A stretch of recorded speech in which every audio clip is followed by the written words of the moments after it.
Amateur Traveler is in its 20th year now, but can you imagine if I had people on the show who had never been to the destination, but had just read about it or seen a movie about it?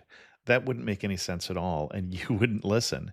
We all know how important it is to receive advice from people who know a destination to get the most authentic local experience.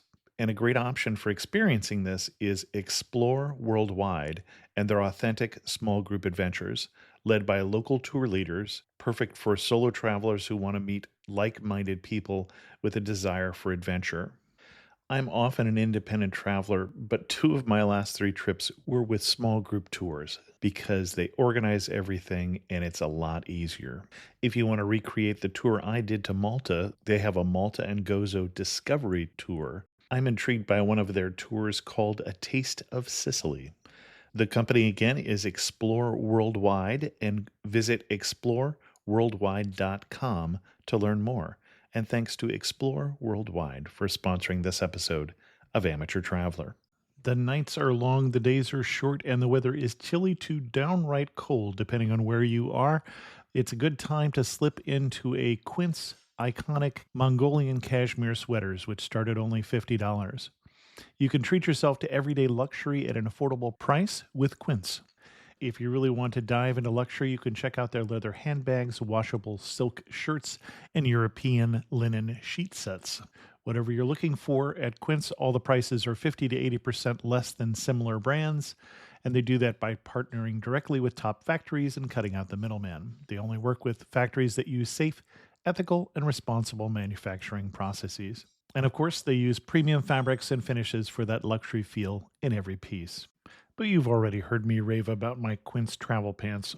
Treat yourself this winter without the luxury price tag. Go to quince.com/traveler for 365-day returns plus free shipping on your order. That's QUINCE.com/traveler to get free shipping and 365-day returns.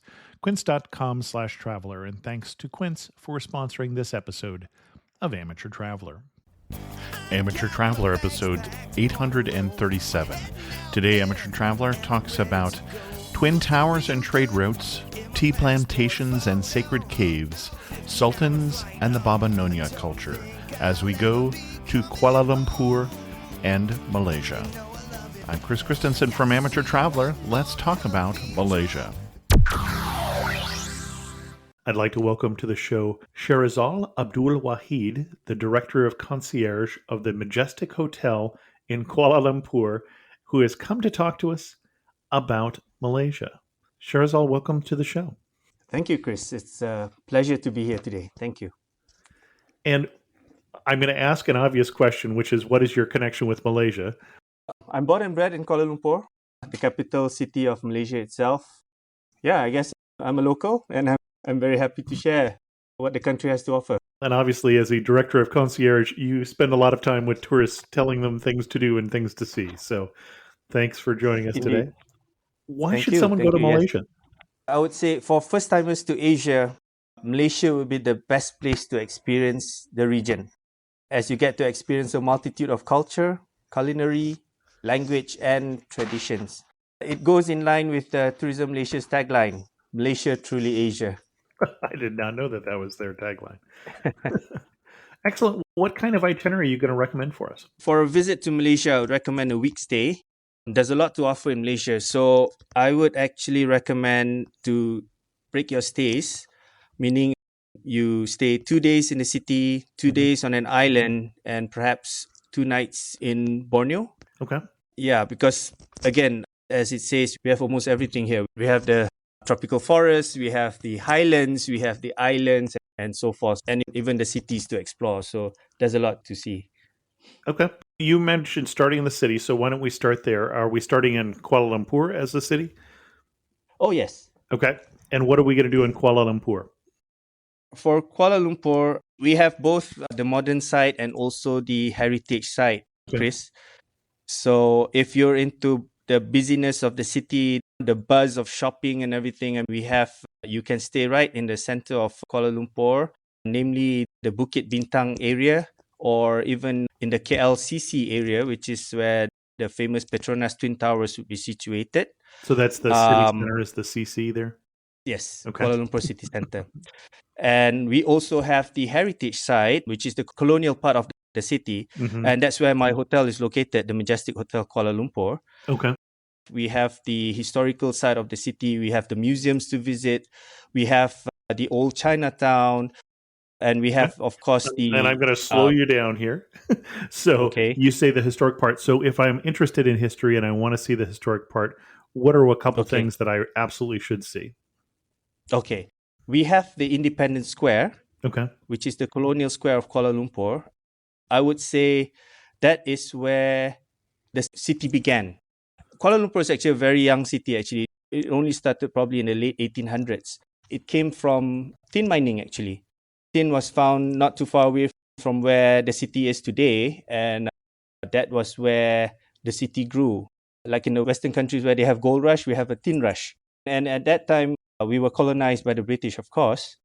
You can actually experience the colonial past of Kuala Lumpur. So in the Independence Square, where the colonial city is, you'll find such buildings such as the Sultan Abdul Samad building, which has been standing there since 1888. And then we have, of course, Chinatown, which used to be the old city area of Kuala Lumpur. So you mentioned the Sultan Abdul Samad Samad building, building. which is Yes. a historic building. Should I go in? Am I just looking at the pretty face of it? Or what am I doing when I go to that building? No, it's actually a functional building. It's still a functional building till today, but it has the purpose of the building has changed from time to time, of course. When it was first built, it was actually the administrative offices for Right. the British back Mhm. then. Today is actually part courthouse and also housing some offices of Tourism Malaysia.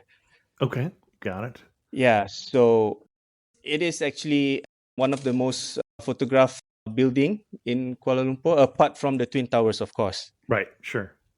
But in the older part of the city, in the colonial part of In the the city. older part of the Got city. it. It's also the focal point for a lot of our celebrations because we have a square where it's located. So, for example, like when we have our Independence Day celebrations, you probably witness the parades and everything passing by the building along the square. So it's a center point for such celebrations too. Got it. Okay, and you had independence in 1957, is my understanding. Indeed. Okay, Yes, got it. yes, sir. And then you said Chinatown. So Chinatown, usually I think of shopping and eating in Chinatown. Yes. Is that I guess it's the same everywhere. okay? But what's unique about our Chinatown is that it houses a lot of this family-owned business that's generational. You'll find restaurants serving age-old recipes there. You'll find vendors making like homemade cakes, tailors, and all those, apart from the night market, of course. So that's a nice place to actually try out our local delicacies. Okay. Because the new development of the city itself, you'll probably notice a lot of the old pre-war buildings have actually been refurbished and a large number of hipster cafes being built within the old buildings and all that. So it's a nice... And I'm sure that you can tell that I am, in fact, a big hipster. If I wanted to go to a hipster cafe, where would you send me? In terms of hipster cafes, it's a bit hard to say now, Chris, because truthfully, there's been quite a number of those cafes that I know of has actually closed down due to the pandemic. Got it. Well, I guess by the time it becomes hip enough that I shouldn't go there, once I know about it, it's already passé probably at that point anyway. Most probably, yeah. Yeah. Okay. And then in Chinatown, you mentioned the night market.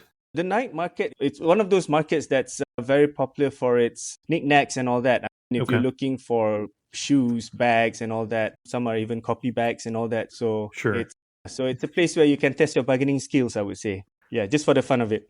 Where I can get my Calvin Klein or something like that. Oh, yes. Yeah. A Rolex that moves the right way with the right spelling. Got it. All right.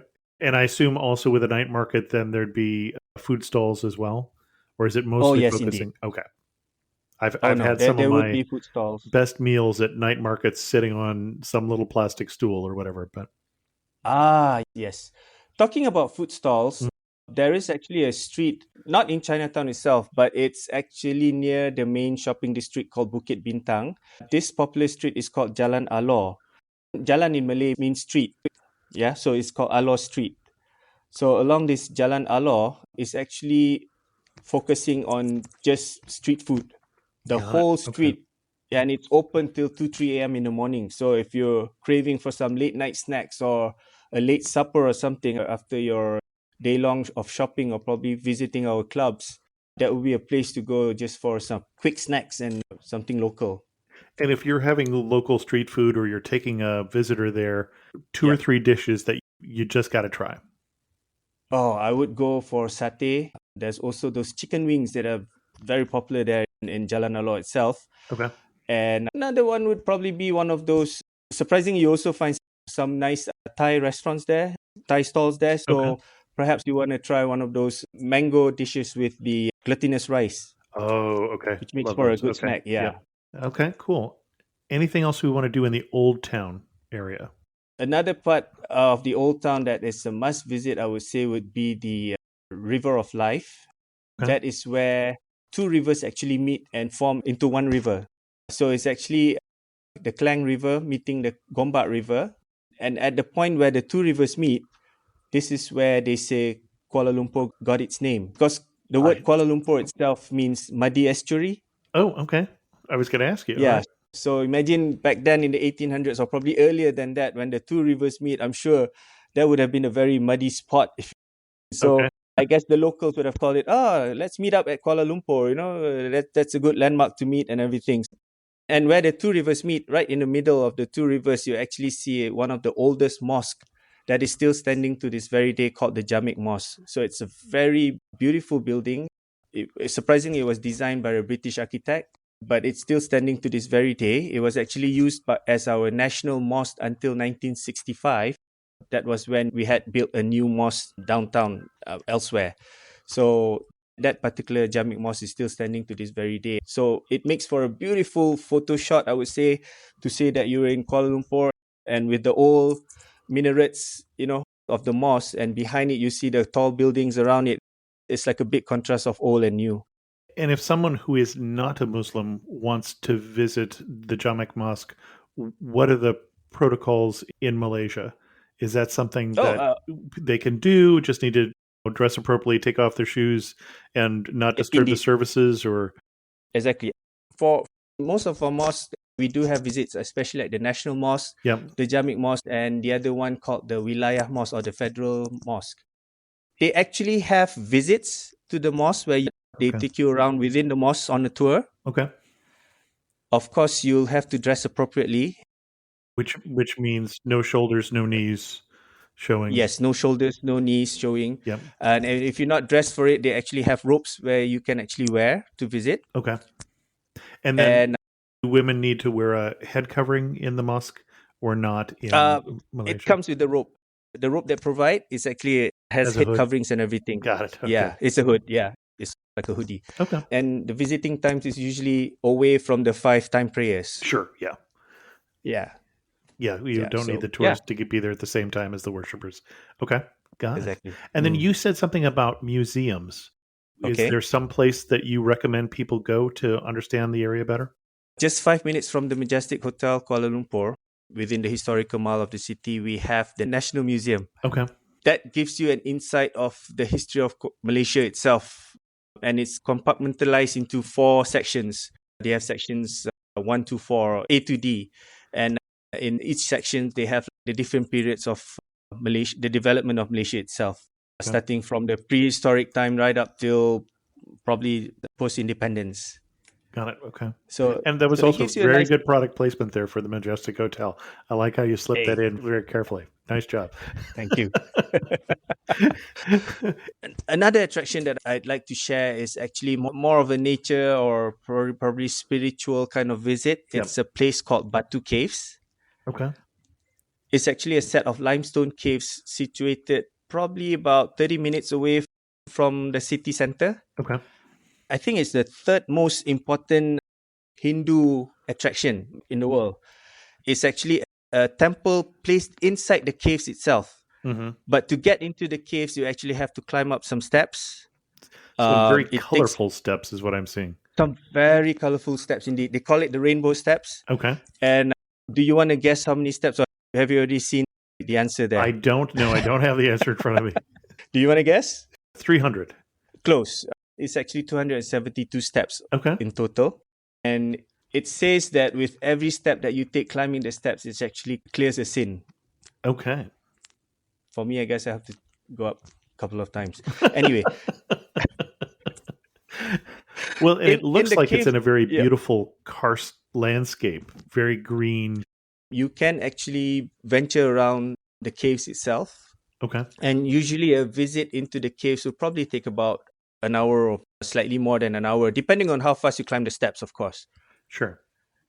Yeah. And how many times you have to do it? Yeah, but that's... Oh, on a yearly event, we have this festival called the Thaipusam Festival. Okay. And this is where the Hindu believers actually, they do a sort of like a pilgrimage. Okay. Where they carry the chariots and everything, and with their offerings from a certain point in Chinatown itself, which has one of the older Hindu temple, and they walk barefoot all the way to Batu Caves. Oh my, okay. And they climb up the steps and then they do their offerings there. So it's like a yearly event, and that's something to witness actually. Okay. And for someone like me who's heading out there half hour, is that easier to get on a tour or public transportation, or what's the best way for me to get out there? I'm aware that there are city tours that include Batu Caves into their itinerary. Okay. But if you wish to go on your own, it's also possible. It's accessible by taxi. It's only a taxi, about a 30 minutes taxi ride from the city center. Okay. And if you bought a train, there's actually a train that goes all the way to Batu Caves. It's probably about 45 minutes train ride from KL Central, which is the main train hub itself. Okay. So it's pretty accessible. Yeah. And I'm guessing, my impression is that taxis in KL are not terribly expensive.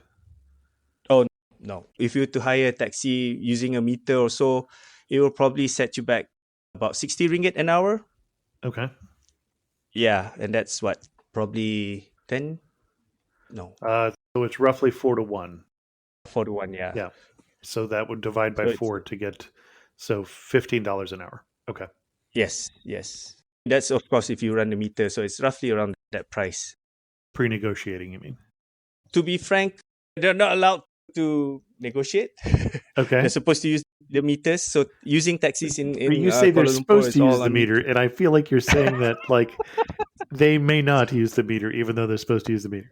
I would say they would rogue drivers who tend to be, and I guess it happens in a lot of other cities too. But another way of traveling around the city is also, we have this thing called the e-hailing service, something like Uber and Lyft. So we do have that too in the city, in Kuala Lumpur. Okay. And that would be slightly cheaper than taking a taxi, of course, but provided that you have the app on your phone. Okay. And then one thing I'm curious about, and this always comes up when I'm trying to negotiate with a taxi driver or something like that, is how widespread is English for those of us who are monolingual sort of travelers? Your English is obviously wonderful, and I'm guessing in hotel concierges, I'm going to find very good English. If I just grab a taxi on the street, what are the odds that I'm going to be able to get myself understood if I don't speak Malay? Generally, Chris, English is our second language here. Mm-hmm. We do learn English in school. So for taxi drivers, I would say, you'll be okay traveling with, they'll be able to speak English and all that. So we're fine with the language, Okay, good. Konnichiwa, I'm Yuki, a tour leader with Explore. Who knew that hidden among Tokyo's towering skyscrapers was a peaceful tea house surrounded by ancient trees and serene ponds? Actually, I knew. It was my mother's secret sanctuary. Not everyone knows about Tokyo's Hamarikyu Gardens. Arigatou gozaimasu. But you will if you explore. Search exploreworldwide.com and don't just travel, explore. Don't miss out on the last few weeks of football action with Prize Picks, the best place to win cash while watching the playoffs. The app is simple. Pick more or less on at least 2 players for a shot to win up to 1,000 times your cash. Download the Prize Picks Daily Fantasy Sports app today and use code FIELD and get $50 instantly when you play $5. That's code FIELD on Prize Picks to get $50 instantly when you play $5. You don't even need to win to receive the $50 bonus. It's guaranteed. Prize Picks, run your game. Must be present in certain states. Visit prizepicks.com for restrictions and details. Anything else we want to see in KL? Apart from what I mentioned, of course, we have the temples. one thing about Kuala Lumpur, or probably generally Malaysia itself, we're a multicultural people. We have a multi-faith. So, for example, like in Chinatown alone, you'll be surprised. It's called Chinatown. You probably find a Hindu temple there, situated right next door to a Buddhist temple. Mhm. So we have quite a lot of interesting temples for you to visit. One of it will be the Tian Hao Temple, which is about maybe another 10, 15 minutes away from my hotel. It's considered one of the largest Buddhist temple in town. It's very picturesque. And as nowadays with people on Instagram and everything, they call it a very Instagrammable spot. Okay. Yeah. Excellent. Well, and then you mentioned the two towers. Do The Twin you Towers. recommend taking time to go up in the towers, or is there someplace else that you recommend people go to if they wanted the best sightseeing view of the city? Okay. Visiting the Twin Towers, yes. Obviously, when you're in town, you want to say, "Oh, I've gone up the Twin Towers." It's an 88-story building. It's still considered the tallest Twin Towers in the world. Mhm. It was once the tallest building until I think Taipei 101 took over. So yes, if you were to visit the Twin Towers, and if you wish to go up, you probably go up to the Sky Bridge, which is located either on the 41st or the 42nd floor. And then you will get to visit right up to the 86th floor, which is also like an observation deck as partial of the visit. So it's a 45 minutes visit up. The only thing is the tickets. The tickets is not really on a first come first serve basis, but they go based on time slots. So per day they would probably have, for example, if a 12 noon visit, probably they have only 40 tickets available for that particular slot. And out of these 40 tickets, probably a quarter of it will be sold online. Okay. And the rest will be over the counter. So if that's a must-see for me, do I need to book ahead of times online or get there at a certain time of day and get a ticket there, or how does that work? If you have a or talk to my specific time that you local want to, concierge or that too, of course. Either way, there are three options that you can go. Online would be the best, where you purchase the ticket in advance based on your preferred time. If you queue, it really depends on what's available on that day itself. Okay. So you may be queuing as early as 8 o'clock in the morning, but you may not get to visit till probably 12 noon. Got it. Okay. But again, if you go through the concierge, I'm sure they will be able to get you tickets too. But again, it depends on the time of the queue and all that, because usually they will have probably agents or third-party people who actually help to purchase the tickets on their behalf. And it really depends on the availability of the tickets again. Yeah. And oddly enough, right there is where Sharezal got a call talking to a concierge. That's what happens. And his side stopped recording. So we're going to pick this up and we're going to do a conversation that he and I have already had before, but we're going to share it with you this time. Sharezal, anything else we want to talk about before we leave Kuala Lumpur? No, I believe I've covered most of it. Excellent. And then we had talked about going to one of the islands and then going off to Borneo. We ended up talking actually last time about, I think, an even more interesting, more local itinerary. You were taking me down the coast from Kuala Lumpur. Oh, yes. I was actually introducing to you a little coastal town called Malacca. It's actually the historical state of Malaysia. So it's known for its history, of course. And I've always likened it to be the nucleus of what Malaysia is today, because it started off from that little trade port along the Straits of Malacca, where you had the silk trade, the spice trade coming in. And then from then on, it grew into what we have today. And you say the Straits of Malacca, and I think many of our listeners know what you're talking about. But for those who don't, this is, if you look at a map, I encourage you to open up a map and look at India over here to the west and China over here to the east and north from Malaysia.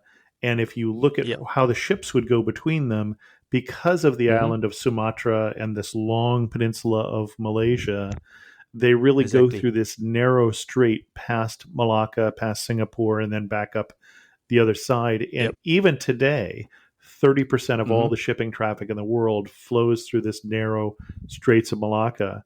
But as you say, it really got started as these trading ports here, and the Spice Road, and then later on, all of the other trade that happened in this area. So when we go to Malacca, we're going to see buildings not going back 1,000 years, but back to the Oh, no. 1700s and 1800s or so, which is Yes, or even earlier, perhaps. Yeah, even Okay. earlier, perhaps. I've just returned from a trip from Malacca itself, and being local, going there, you're really in awe of the fact that you're standing in the same street that has been there for ages. And I saw a mosque, one of the first few mosques that was built in Malacca back then, and it was built in 1726. And until today, it's still standing, and people are still congregating in that mosque. So it's really unique.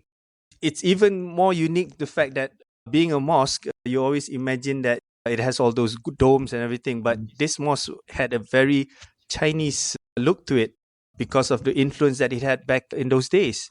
And this reminded me of a question, which is I don't know where Islam came to Malaysia from. I believe, Chris, it would have been from the Arab traders coming in who came in to trade in Malacca, and they spread the good word of Islam. And I guess when the sultans of old converted, that's when it became widespread. Okay. Interesting. That makes sense. So they've been sailing all along the Indian Ocean, and this is where the Indian Ocean ends, as it were. True. Excellent. Yeah. Malacca, I see, is a UNESCO World Heritage Site. So it is. This is a special town, and you're not the only one who thinks so. It's a small town. It's a small state, actually. And the town center itself, you don't really have to drive around. You can just walk about the whole city just to experience it. And it's funny because at one section, you'll probably find yourself in the Dutch area of Malacca with the old buildings built during the Dutch era. And then you'll find the old forts of the Portuguese forts, especially the Famosa fort, which was built back then to actually protect the whole Malacca from being invaded by, again, the Dutch and also the British, who was trying to take over the whole state. And did eventually. It did eventually, yeah. And then you'll also see the mixture of culture cultivated into what we have, a little community. Like today we have what we call the Baba and Nyonya, or the Peranakan community, who was actually a result of a mix of culture between the Chinese coming in to trade and the locals, where they adapted a whole new kind of culture altogether. So the Peranakan, or Straits Chinese people who came in as shopkeepers and traders and settled in and intermarried and such. And stop me if I'm wrong, Baba and Nyonya is like grandmother and grandfather? Oh, no. It's actually a term. If you come to the meaning, it actually means Mr. and Nyonya means ma'am or something like that. But because of that culture itself, they are known as Baba Nyonya because they're practically Chinese, but they assimilate the Malay culture. They wear traditional wear that is worn by mostly Malays, actually. They speak Malay, and their food, the culinary that comes from this community, is actually a fusion of Malay and Chinese. It's unique. Okay. I know if I'm in Singapore, for instance, I can go to the Peranakan Museum and learn more about that. If I'm in Malacca, is there a particular way that I can approach and learn more about that culture? Oh, yes. I understand they do have a Peranakan Museum in Malacca itself. Oh, okay. And there's also a street which is known for its Baba Nyonya heritage. The actual street was actually known as the Millionaires' Row back in those days, because that was where the rich Baba Nyonyas, they built their homes there and everything, and they were running their businesses there too. And so these homes have been preserved, and some of them have turned into hotels, some of them have turned into restaurants, some just preserved as a home, a private home. So you can still see the aspects of the Baba Nyonya touch here and there. The building itself is beautifully decorated and everything. The tiles of the floorings are just so typically Malaccan, I would say. Okay. This is so funny doing this conversation again. So I was picturing that when you describe this, that we're talking about the shop houses like I saw up in Phuket, which is here also on this street, these really deep houses with the shop on the bottom floor and the people living on the top floor and in the back. And yes, got it. Indeed. Talking about Malacca and talking about these houses, I'd just like to share that we also have a property in Malacca, Chris. It's called the Majestic Hotel Malacca. It was an old Chinese tycoon's home that was actually transformed into a hotel. So that's also located right in the heart of Malacca itself, within walking distance to most of the attractions. Now, is that the same name? Is that a Majestic Hotel also? Is that the brand? I wouldn't say it's like a brand. It's just that we call it the Majestic too. So we have the Majestic Hotel Kuala Lumpur, but Majestic Hotel Kuala Lumpur is actually under the Marriott Group. Oh, got it. I did not know So that. we're an autograph collection, whereas Okay. Majestic, it's not under the Marriott. Yeah. Got it. Okay. Then anything else we can do while we're in Malacca? Anything we ought to see, learn, eat? Of course, when you're in Malacca, you have to try the Peranakan food, of course. That would be something that you definitely have to try. It could be a bit spicy at times, but if you're okay with spice, then it's fine. But there are some restaurants that actually can cater to the foreign tongue, I would say. And of So course, you're saying they make it more boring, is really what you're saying. less spicy. Less spicy. Okay. Less spicy. Yes. And then there's also the Portuguese influence of the dishes there. Apart from dining, just to walk about in the whole old part of town is just a wonder. As you said, it's a heritage city. It's just eye candy. It's photographs everywhere, temples here and there, and just the little details that they have on the buildings that they preserve is something worth looking at. And again, that you have to be there mixed to streets it, culture of here's the mosque, here's the temple, here's the other temple, but now we're talking Buddhist temple or something like that, I'm assuming. Yes, Okay. yes. And there's also a river that runs through the town itself. They do have river cruises that you can take. There's a small river that runs through the town with alfresco cafes lining along the sides. After a long walk around town, it's just nice to sit back and just enjoy probably a glass of beer or probably a cup of coffee just to watch the day go by. And you said Malacca is Malaysia. Historically or also the current Malaysia? In terms of historically, yes, because that was one of the earlier settlements and it was one of the earlier ports that was actually taken over from being colonized and all that. I'm not sure if you're aware, but in Malaysia, in total, we have about 13 states all over Malaysia, yeah? But out of these 13 states, we have 9 states that are monarchy. How do you call that? Sultans? Okay. Yeah. So we have 9 sultans that have 9 states in Malaysia. And they take turns to become the king every 5 years. I did not know that. Okay. But, yeah. So these sultans, their lineage comes from Malacca, actually. I did not know that. So, Okay. Yes. And not all of them, of course, but the majority of them, the lineage actually comes from Malacca. But because of the history of Malacca itself, it's funny that today there is no sultan in Malacca. Huh.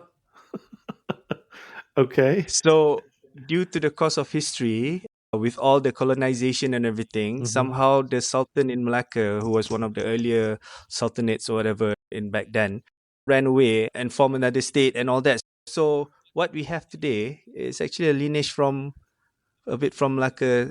So it's quite unique in that sense. Interesting. No, I did not know that. Thank you. That helps me understand things a little better. Anything else we should do in Malacca before we move on to, we've got one more place that we wanted to cover here. No, I can't think of anything else. Okay. And then the other question that I asked was if I wanted to go out and see more of nature without getting on a plane and flying to Borneo, for instance, which is going to be fascinating. We've done shows on that. Or going all the way north, where would you take me? And you took me into the interior. Oh, yes. There is this highlands in between, not too far away from Kuala Lumpur. It's about a 3 hours drive. It's called the Cameron Highlands. So it's a winding road to go up there. But along the way, once you've exit the highway and everything, you'll probably notice it's full of, it's just nature all the way. You'll even pass by a few waterfalls. And you'll know you've reached Cameron Highlands once you see all the tea plantations, the hills filled up with those tea leaves and everything. And it's really a sight to see. Yeah. You said about a 3-hour drive. Yeah, it's approximately a 3-hour drive from the city center. And then I'm going to find myself in lush green rolling hills. And it's going to be cooler. Yes, of course, there'll be a small town on top. Yeah, of course, there'll be a small town and all that. But the lush green hilltops will be a real nice getaway from the hustle bustle of the city and everything. It is indeed cooler up there. Generally, Malaysia is about 28 to 32 degrees Celsius again. But up there will probably be about an average about 20? It could go down to maybe 12. Okay. And 12 is about 50 degrees Fahrenheit. 28 is about 82. So north of 82 is what the temperatures I should expect. And humid. Okay. So it's a nice getaway for city folks, of course.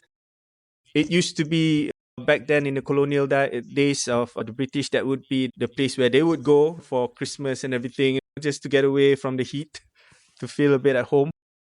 And 3 hours seems like I could do it as day trip, but that seems like a lot of driving. So Yes. probably better to spend the night someplace, any place you recommend up there. I'm going to take... we would have our own property there. Why, what a surprise. We have the Cameron Highlands Resort, which is located in Cameron Highlands itself. It's a property facing a golf course, actually. If you do stay there, take advantage of the tours. They do provide like a hiking tour around the Highlands where you get a taste of a bit of the nature. I think it's about a 45 minutes to an hour hike or so with the tour. You say the nature, I'm picturing tea plantations. I think you mentioned earlier waterfalls, also wildlife. You'll probably see one or two, but because of the development there, I think they've really went further away from where people are. But in terms of nature, yes, there's plenty to see. There's even a strawberry farm that you can visit up there. So it's very popular for its strawberries, actually. And strawberries took me by surprise because with the tropics there, I wasn't expecting that. I can't imagine. But it's really sweet. The strawberries there is really sweet.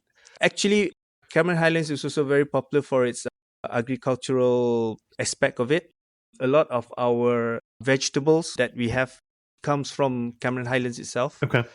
So that's also another area for plant cultivation and everything. So, got it. And is it the same direction as the Batu Caves? Would it make sense to do that, like maybe Batu Caves on the way up to the Highlands? It is possible. You can actually do a day trip to Cameron Highlands, but because of the traveling time, I would probably keep Batu Caves on the side. You can if you really want to, but it will take up a bit of your traveling time because it's a 2 hours visit in Batu Caves itself before you head up to Cameron Highlands. Okay. I've had guests doing that before, yeah. They just want to cover a lot of things in one go. Okay. These are violent criminals, so they're not going to go down easy. ABC Tuesdays. Let's get this done. The Rookie is back. We have 2 new rookies starting today. Howdy. Being a cop is stressful 24/7. Every year on the job is different. And Training Day We have a serial killer at large. never ends. We need an ambulance! The Rookie. All new Tuesdays on ABC and stream on Hulu. Any other spots to really connect with nature near the KL area? Batu Caves is also a nature spot. I mentioned that earlier. We have a few pockets of reserve forest within the city itself. You'll be surprised that we have a little pocket of forest where you can do a little bit of jungle trekking in the heart of town itself. I would be surprised. What is that called? It's okay. There are 2 places actually. One would be called the Tugu Trail. It's near where the national monuments are located. It's called Tugu, as in Tugu, Tugu Trail. It's a 45-minute trail. Got it. And another one would be called the Kuala Lumpur Eco Park, which is at the base of the KL Tower, the single tower, the communication tower of Kuala Lumpur. We didn't talk about the other tall tower. Yes. And then we also have about 20 minutes out from the city, we have the Forest Reserve Institute of Malaysia, which is area dedicated to research on our forestry. So that's another place that you can actually enjoy nature. Okay. FRIM. And then I think you mentioned when we recorded this the first time, the Mossy Forest as another thing to do up by the Cameron Highlands. Yes. The Mossy Forest is another attraction in Cameron Highlands itself, yeah. But I would recommend to go there with a tour, with a guide. Okay. Got it. Okay. Excellent. Is there anything else that people need to know before they book their trip to Malaysia? Coming to Malaysia, you have to be prepared for the weather. I've had guests coming in and saying that, wow, the moment they stepped up to the airport and it's, whoa, a big whoosh of heat coming to their face. Be prepared to try our food. If you're not keen on spicy, be adventurous. Try it out. That's how we are here. Food is our most favorite thing to have. If somebody wants to have something authentic, they don't want to go to that place that's going to dumb it down for the Westerners, but they're still not a fan of spicy. Is there a good dish that they can have that's authentic but not spicy? You can try what we call We call this char kway teow. Okay. It's actually flat noodles, fried noodles, wok style, fried in the wok. You can have it non-spicy too, but that is also quite Malaysian, I would say. It's a simple dish, but it's also very Malaysian. Another thing, this is what I get from guests coming to the desk. Occasionally, they'll come up to me and say, Sharezal, will it be okay if I were to wear shorts going around the city? I said, of course. Kuala Lumpur is just like any other city. It is hot, so it's understandable that you like to wear your shorts and everything. But of course, there will be some places that probably will impose some dress codes. For example, if you're visiting a mosque or if you're going fine dining and all that. But apart from that, it should be okay. And I'm guessing one of the reasons they ask is they see a lot of locals, even though it's hot, who are wearing long pants. Oh, yeah. And there's also the impression that because Malaysia, its official religion would be Islam. Probably that too, but it's okay. No problem. Even on weekends, I wear shorts anyway. Okay. And as we go to wrap this up, you're standing in the prettiest spot in this little region around Kuala Lumpur of Malaysia. Oh, yes. That we've been talking about. Oh, yes. Where are you standing and what are you looking at? From where I'm standing, I'm actually in the hotel now. We're actually located right in front of the historical mall of the city. So right across the street from the hotel, I actually see the old train station, the Kuala Lumpur station, with its Mughal architecture and minarets. We're also about 10 minutes walking distance to Chinatown. And if from the left to the left of the hotel, about 20 minutes, you reach the colonial district that I mentioned earlier, which is Independence Square. Botanical Gardens are just behind me here, right? Correct. Yes, just behind the hotel is the Botanical Gardens. It's just around the corner. It's an award-winning botanical gardens with a beautiful lake in the middle where you can actually walk about. So in the Botanical Gardens, we have the Kuala Lumpur Bird Park, which is one of the biggest walk-in aviary. We have a deer park, which you can visit. And that beautiful lake. It's actually a man-made lake that was done in the 1800s as a gift to the British resident's wife. And now it's an attraction, I would say. In the evenings, when I have the time, I'll actually jog around the lake, and it only takes about 45 minutes or so just to cover the whole lake. And if you had to summarize Kuala Lumpur and the region in just 3 words, what 3 words would you use? I would go with the Tourism Malaysia's tagline again. Malaysia, truly Asia, Chris. You'll find everything here. Now, the last time we tried this, I asked you as a concierge, as having spent a number of years as a concierge, what was the most interesting request that you had. Could you tell that story again that you told me? Sure. This happened quite a few years ago. I had a long stay guest, Chris, and he was staying with us for about a week or so. And based on his request, I noticed that he was visiting all the older parts of the country, namely Penang, Ipoh. And after much conversation with him, I finally found out that he was actually an ex-British Army who was stationed here back in World War II. On his last day, about after breakfast, I had a chat with him. I was asking him how was his stay, hope he had a good time and everything. And he said, "Oh, Sharezal, I had a wonderful stay and you've helped me with everything, and I get to reminisce the old days while I was here in the army." Then I asked, "Is there anything else that probably I can help you with?" Then he said, "I have one thing actually, but I'm not sure whether you can help me." I said, "Sure, let me try. I'm actually looking for an old friend of mine." So I said, "Okay, is he still living here? Probably I can find his address. If you can give me his name, his last known address." And he laughed. And he just said, "I don't think so, Sharezal, because my friend actually passed away during the war. And I've never got to visit his grave." So I said, "Oh, okay. So let me see what I can do." So I know his flight was about 10 p.m. that day. With the name that he gave me, I took the time to make a few phone calls. And I eventually did find out where his friend was buried. He was actually buried in one of the old Commonwealth graveyards, which is in town, not too far away. So at 6 o'clock, he got on the taxi. I gave him the address. On the way to the airport, he dropped by the address that I gave him. And a week later, he sent me an email with a picture of him by the gravestone and said, "Thank you so much. I found my old friend again." Thank you. Yeah. Excellent. Our guest again has been Sharezal Abdul Wahid. Yes, and, sir. I didn't catch, do you work at a hotel, Sharezal? Yes, I'm actually the concierge of the Majestic Hotel Kuala Lumpur, Chris. Excellent. And I'll put a link to that in the show notes. Thank you so much for coming on, Amateur Traveler. Thank you for dealing with some technical issues we had when the advantage of doing this on Sharezal's phone was we got better audio quality. The disadvantage is he gets calls. So thank you for sharing with us your love for your country of Malaysia. My pleasure again, Chris. And thank you for having me. And I do look forward to see your guests or your listeners visiting Malaysia very soon. I did want to give a special thanks to Sharezal, who for putting up with some of the problems we had with the having to re-record things. That's always a bit of a hassle. I learned a little bit about the concierge industry or the business of being a concierge through him. He's a member of Le Clef d'Or, the Golden Keys, which is a professional affiliation accolade that he has, which he didn't mention during the show, but that's interesting to hear more about that as well.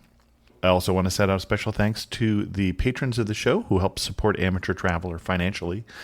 If you're interested in becoming a patron of the show, you can go to patreon.com/amateurtraveler. Remember that we are in the process of putting together the 2023 trip in September to Japan and the 2024 trip to probably northern Morocco in late April. So if you're interested in learning more about those, go to amateurtraveler.com/trips. I had an email from Simon who talked about Turkey and who said how timely your edition on Turkey this week. So talking about the Turkey episode we did on the Black Sea was after the devastation of the earthquake that hit the south of the country just a day after we broadcast the show. I really enjoyed your guest Kimberly, whose stories brought back memories of our trip to the eastern part of the country almost 10 years ago. The Suleymaniye Monastery is indeed an extraordinary ancient place, and the tea plantations of Riza are just vast and beautiful to look at. The one thing we didn't do, but would on a future visit, is go to a football soccer game. That was a big match on when we were in Trabzon, and the atmosphere in the streets was electrifying as the local rivalry with the big Istanbul team gets the whole city excited. Can I also give a shout out to long-distance bus travel in Turkey?